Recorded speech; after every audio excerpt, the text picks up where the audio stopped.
The more information we have about the Kaspa project, the more accurate our Binance listing projection will be. We can highlight other reasons why Kaspa is not currently ready to get listed on a tier 1 exchange, but more importantly, when it's actually going to be ready. In crypto in general, the money flows from one project to another.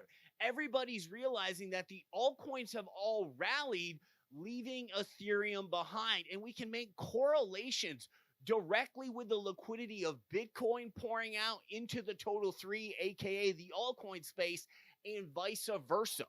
One of the reasons why crypto is so attractive for traders is because ultimately it moves like a giant ETF.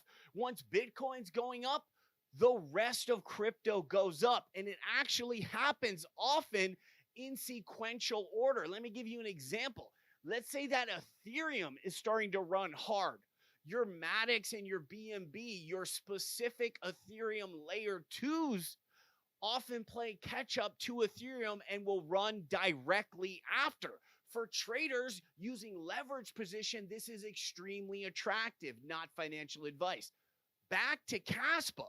Right now, the team is working on testnet 11. Now, this summer, they tested 10 blocks per second, which was a world record for proof of work crypto, putting Litecoin, which we can see on television on CNBC all the time. They're flashing the Litecoin price.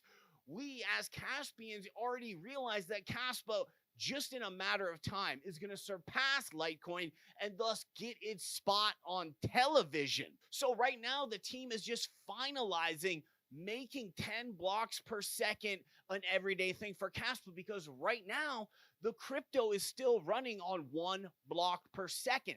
Technically speaking, Caspa is in a pre-alpha testnet phase. So everybody on the sideline, or everybody who's already got Caspa and they're looking to deploy some more capital, realize how early we are still on Caspa right now as we speak.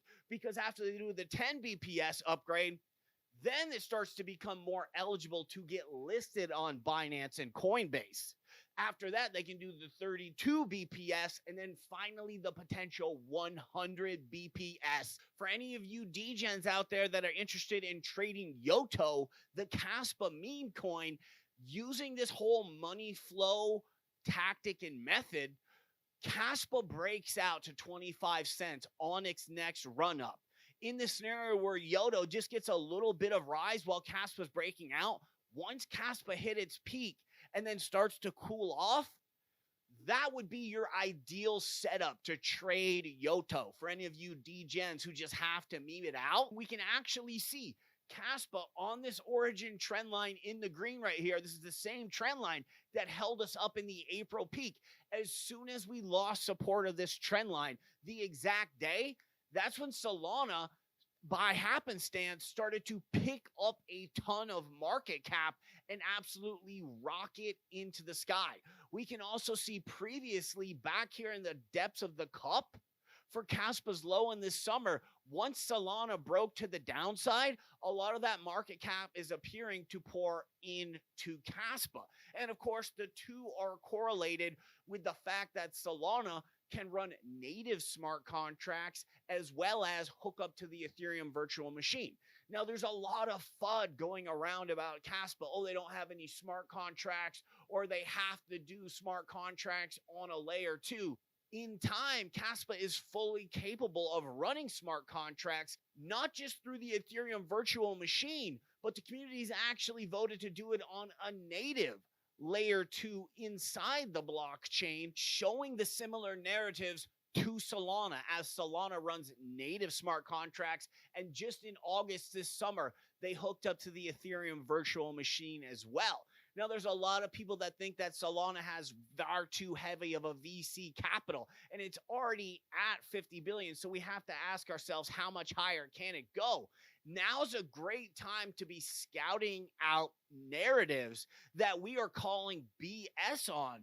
So during the peak of the 2025 bull market, we can turn around and then short these to get a double bonus round of payoffs once the crypto market starts to cool down.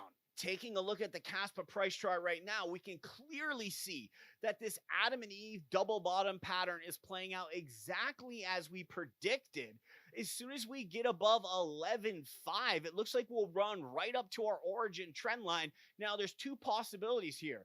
In the light blue, we could bounce off, fall to our X marks the spot, which happens to be on this origin trend line and synchronize with the SEC's date that they have to have a ruling on the Bitcoin ETF. There's a lot of people online that are saying that the ETF is buy the rumor, sell the news. When you follow the money, you can find out if that's correct or not.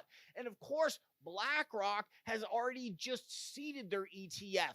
And we can realize this is true because right after they did, Coinbase opened up Bitcoin futures, which is what caused this gamma squeeze, thus creating a layer of crust in between where BlackRock made their purchase and where the price action is now. And there's no way that BlackRock wants that crust jeopardized at all so it can get down to where they bought in. In fact, it looks like they're going to double up on the crust, and it's going to be actually buy the rumor and buy the news. That's one of the reasons why crypto trading is so pure, specifically Caspa, because there are no VCs. So many times when you're trading in the stock market and you've got the perfect pattern set up, and all of a sudden it turns around and blows up in your face because there are actually evildoers sitting around behind the scenes trying to rob you.